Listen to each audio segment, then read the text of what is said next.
यो मान्छे त माइतमा खाना पाउँछ भनेर घरि माइतमा आउँदो रहेछ।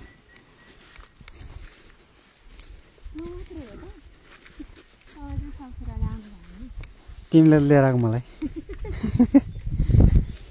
जाउँ भनेपछि ल्याउनै पर्यो। अस्ति हामी 2 गते आएर 5 गते फर्केको, फेरि आज 17 गते आउँदैछौँ।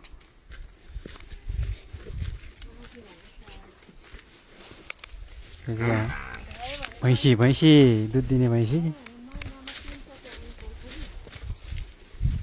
महिनामा 3 चोटि। मैले त जाऊ भने त बाख्रा त भिज्यो होला त। मम्मीको बुवा कहाँ हुनुहुन्छ?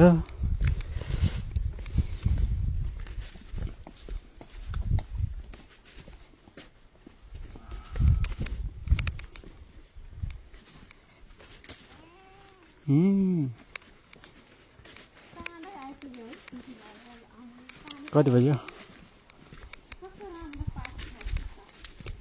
ए बच्चा पाएछ नि त।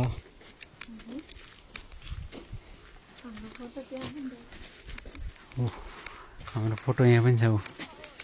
हो ज्वाइँ छोरी, यहाँ बाबा मम्मी।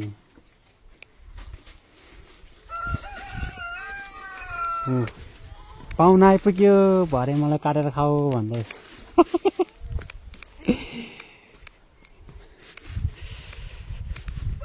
आराम मिल्यो। चाबी त गराएन त। चाबी त गराएन त।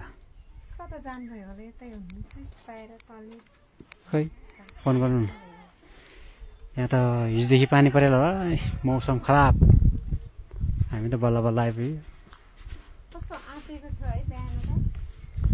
धन्न पानी हामीभन्दा अगाडि पानी परेर रहेछ।